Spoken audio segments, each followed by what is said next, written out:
الحمد لله وكفى وسلام على عباده الذين اصطفى أما بعد فأعوذ بالله من الشيطان الرجيم بسم الله الرحمن الرحيم إنه لا يحب المستكبرين وقال النبي صلى الله عليه وسلم لا يدخل الجنة من كان في قلبه مثقال ذرة من كبر او كما قال علیہ الصلوۃ والسلام۔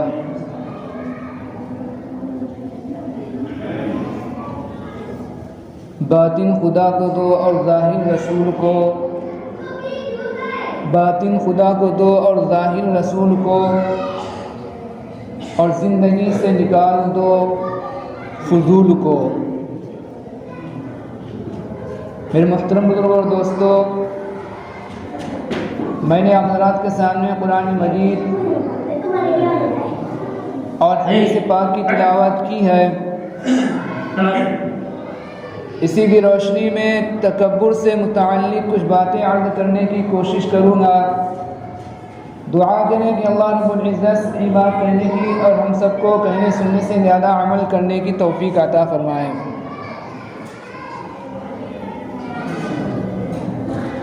تکبر یہ ایک باطنی بیماری ہے، اور یہ تکبر بہت سی باطنی بیماریوں کی جڑ ہے،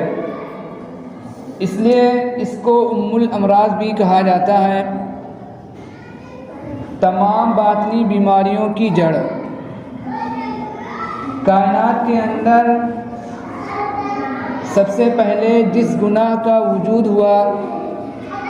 جو گناہ کیا گیا تھا، وہ یہی تکبر کا گناہ تھا۔ اللہ رب العزت نے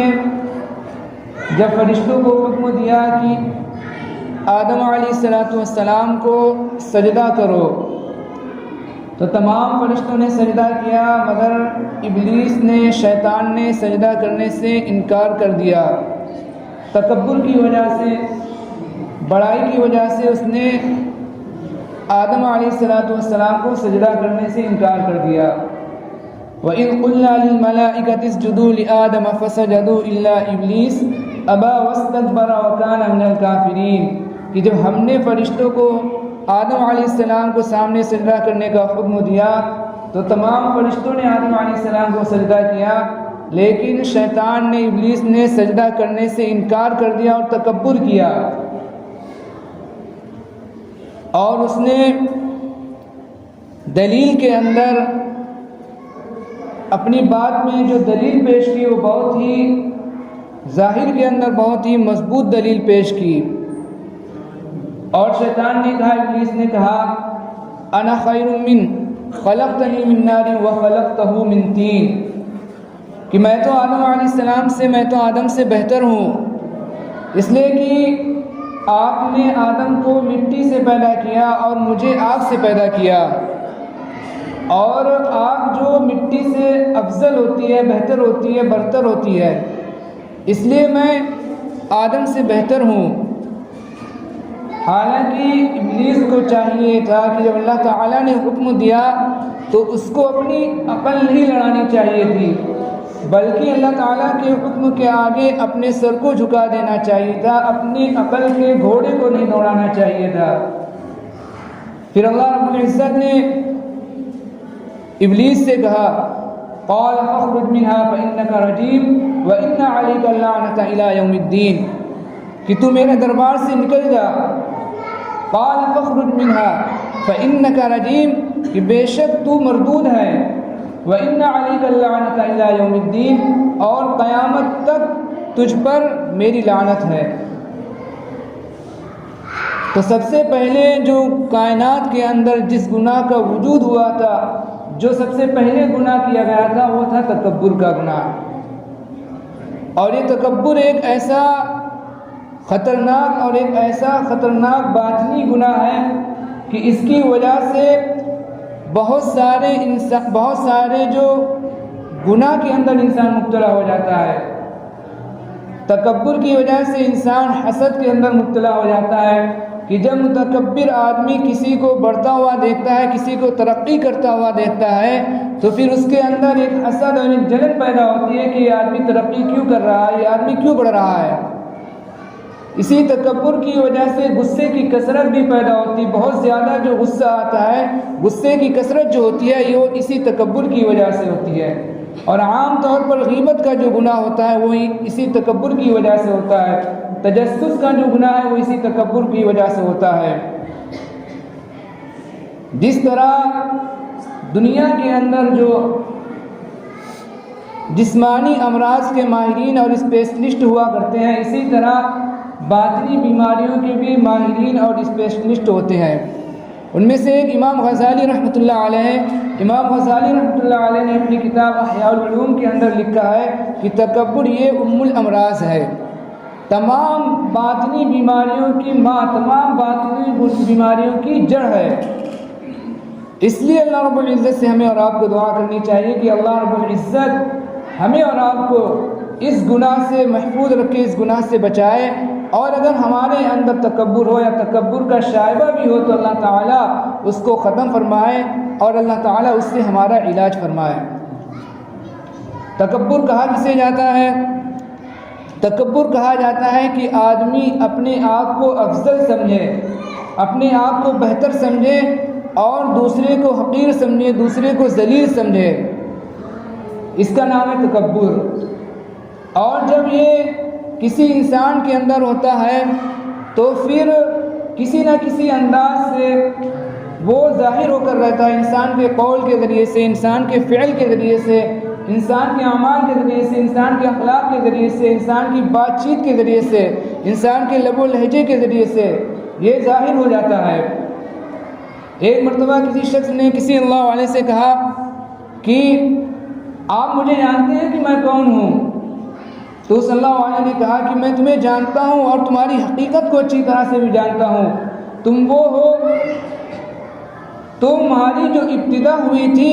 وہ ایک ناپاک گندے پانی سے تمہاری ابتدا ہوئی تھی، اور تمہاری انتہا یہ ہے کہ تم ایک مردہ اور بدبودار جسم کے اندر تبدیل ہو جاؤ گے۔ اور ہماری حقیقت یہی ہے کہ ہمارے گھر والے اور ہمارے دوست احباب اور ہمارے رشتہ دار اور ہم سے جو محبت کا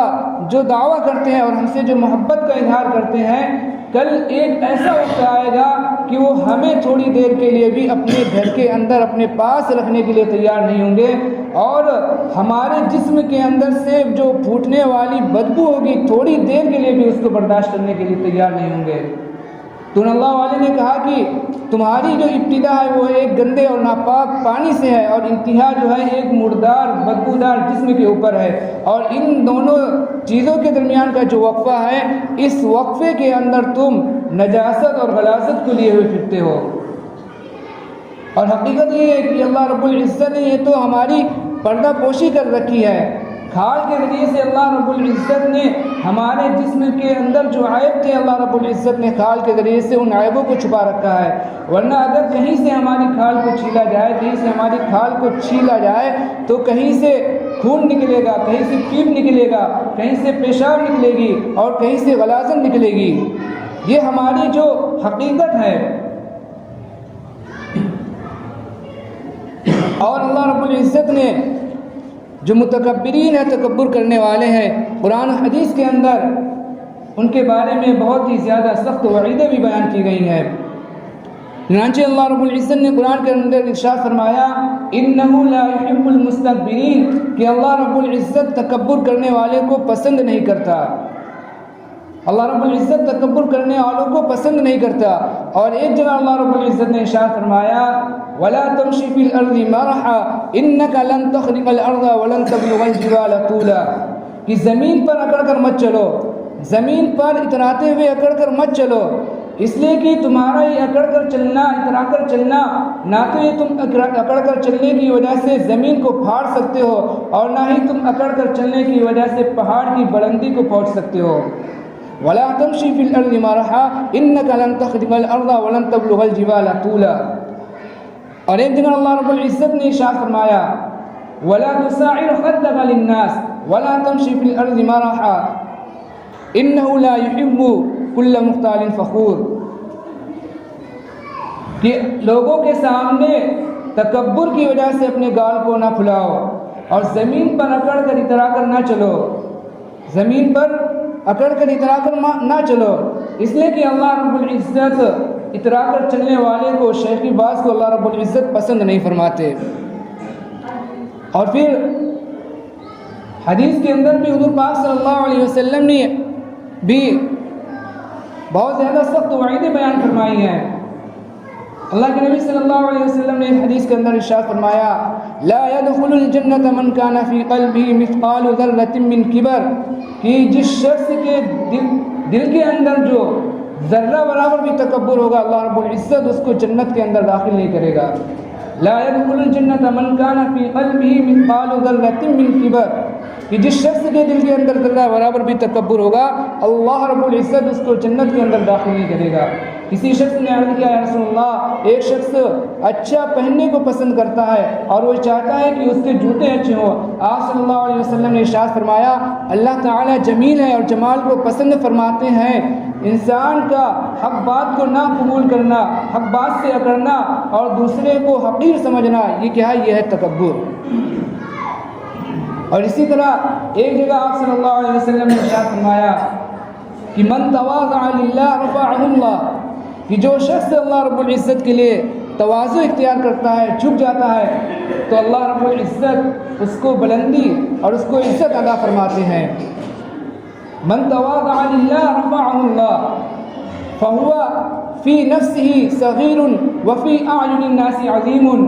کہ وہ اپنے آپ کو حقیر اور چھوٹا سمجھتا ہے لیکن لوگوں کے سامنے وہ عزت والا، احترام والا ہوتا ہے۔ فهو في نفسه صغير وفي أعين الناس عظيم ومن تكبر وضعه الله فهو في أعين الناس صغير وفي نفسه كبير۔ اور جو شخص تکبر اختیار کرتا ہے تو پھر اللہ تعالیٰ اس کو ایسا بنا دیتے ہیں، ایسا بنا دیتے ہیں کہ وہ خود کو جو بڑا سمجھتا ہے لیکن لوگ جو ہیں وہ اس کو کیا سمجھتے ہیں؟ وہ حقیر سمجھتے ہیں، ذلیل سمجھتے ہیں۔ اور اتنا لوگوں کی نظر میں اللہ تعالیٰ اس کو گرا دیتے ہیں، اتنا گرا دیتے ہیں کہ اللہ کے نبی صلی اللہ علیہ وسلم نے آگے ارشاد فرمایا حتی لہو اہون علیہم من کلب وخنزیر، کہ لوگوں کے نظر میں اس کا مقام اور مرتبہ اتنا ہو جاتا ہے کتے اور خنزیر سے بھی زیادہ اللہ تعالیٰ لوگوں کی نظروں میں اس کو ذلیل اور بے عزت کر دیتے ہیں۔ اللہ تعالیٰ ہم سب کی حفاظت فرمائے۔ تو کتنی زیادہ سخت وعیدیں بیان فرمائی گئی ہیں حدیث کے اندر، قرآن کے اندر۔ صحابہ رضی اللہ تعالیٰ عنہ جیسی مقدس جماعت اپنے بارے میں کتنے زیادہ فکر مند رہا کرتے تھے۔ حضرت عمر رضی اللہ تعالیٰ عنہ کے بارے میں لکھا ہے کہ ایک مرتبہ حضرت عمر رضی اللہ تعالیٰ عنہ نے ایک عمدہ جو جبہ پہنا، اچھا سا جبہ پہنا، اور جبہ پہننے کے بعد انہوں نے خطبہ دیا اور انہیں اچھا معلوم ہوا۔ تھوڑی دیر کے بعد انہوں نے جبہ اتار دیا اور پانی کا برتن اٹھایا، پانی بھرا اور لوگوں کے گھر کے اندر، لوگوں کے گھروں کے اندر پانی بھرنے لگے۔ لوگوں نے پوچھا کہ آپ یہ کیا کر رہے ہیں؟ حضرت عمر رضی اللہ تعالیٰ عنہ نے کہا کہ میرے اندر عجب آ گیا تھا، میرے اندر عجب کا یہ شائبہ آ گیا تھا، اس لیے میں اس کا علاج کر رہا ہوں۔ اسی طرح حضرت ابو ہریرہ رضی اللہ تعالیٰ عنہ کے بارے کے اندر آتا ہے، حضرت ابو ہریرہ رضی اللہ تعالیٰ عنہ کے بارے میں آتا ہے کہ حضرت ابو ہریرہ رضی اللہ تعالیٰ عنہ ایک مرتبہ بحرین کے گورنر بنائے گئے۔ بحرین کے گورنر ان کو بنا دیا گیا۔ ان کا کام پڑھنا اور پڑھانا تھا، لیکن ان کو ایک مرتبہ بحرین کا گورنر بنا دیا گیا۔ اور جب ان کو گورنر بنا دیا گیا تو دن کے اندر پورے دن وہ کام کے اندر مشغول رہتے، اور جب شام ہوتی تو لکڑی کا ایک گٹر اٹھاتے اور بازار کے اندر سے گزرتے اور یہ کہتے ہوئے نکلتے کہ دیکھو لوگوں، امیر المومنین جا رہے ہیں، ہٹ جاؤ لوگوں، امیر المومنین جا رہے ہیں۔ اور وہ اس لیے کرتے تھے کہ جو اللہ تعالیٰ نے جو عہدہ دیا ہے اس عہدے کی وجہ سے کہیں میرے اندر تکبر نہ پیدا ہو جائے۔ ہمیں اور آپ کو یا انسان کو کس بات پر تکبر کرنا ہے، کس بات پر گھمنڈ کرنا ہے، کس بات پر اپنی بڑائی کرنی ہے؟ اللہ تعالیٰ نے ہمیں طاقت و قوت دی اس وجہ سے، اگر ہم تکبر کر رہے ہیں، یا اللہ رب العزت نے ہمیں جو صحت تندرستی دی اس وجہ سے ہم تکبر کر رہے ہیں، یا اللہ رب العزت نے ہمیں مال و دولت دی اس وجہ سے ہم تکبر کر رہے ہیں، یا ہم اپنے خاندان کی وجہ سے تکبر کے اندر مبتلا ہے، یا ہم اپنے جو گھر والوں کی وجہ سے تکبر کے اندر مبتلا ہے، کس وجہ سے تکبر کے اندر مبتلا ہے، یہ تمام کی تمام چیزیں کیا ہونے والی ہیں، ختم ہونے والی ہیں، یہ تمام کی تمام چیزیں ہمارے کام آنے والی نہیں، یہ تمام کی تمام چیزیں جو ہے ایک نہ ایک دن جو ختم ہونے والی ہے۔ جو ذات جو رب یہ تمام چیزیں دینے پر قدرت رکھتا ہے، وہ اللہ وہ رب ان تمام چیزوں کو لینے پر بھی قادر ہے۔ اللہ رب العزت نے قرآن کے اندر ارشاد فرمایا کل من علیہا فان ویبقى وجہ ربک ذو الجلال والاکرام، کہ دنیا کے اندر جو تمام چیزیں ہیں سب کی سب ختم ہونے والی ہیں، فنا ہونے والی ہے، صرف اللہ رب العزت کی ذات جو ہے، رب ذو الجلال کی جو ذات ہے، صرف اور صرف وہ باقی رہنے والی ذات ہے، باقی جو تمام کی تمام چیزیں ہیں وہ سب کیا ہیں، ختم ہونے والی ہے۔ تو یہ سب قرآن اور حدیث کے اندر یہ سب باتیں بیان فرمائی گئی ہے، یہ حدیثیں اور یہ وعیدیں بیان فرمائی گئی ہے کہ حدیث پاک کے اندر حضور پاک صلی اللہ علیہ وسلم نے ارشاد فرمایا لا يدخل الجنت من كان في قلبه مثقال ذرة من کبر، کہ ذرہ برابر بھی اگر کسی کے دل کے اندر تکبر ہوگا تو وہ جنت کے اندر داخل نہیں ہوگا۔ اللہ تعالیٰ سے دعا کریں کہ اللہ رب العزت جو ہم سب کی جو اس بیماری سے حفاظت فرمائے، اور اگر ہمارے اندر تکبر ہو یا تکبر کا شائبہ بھی ہو تو اللہ تعالیٰ اس کا علاج فرمائے، اس کو ختم فرما دے۔ دعا کریں کہ اللہ رب العزت ہم سب کو کہنے سننے سے زیادہ عمل کرنے کی توفیق عطا فرمائے، آمین۔ وما علینا الا البلاغ المبین، جنہوں نے سنت نہیں پڑھی وہ سنت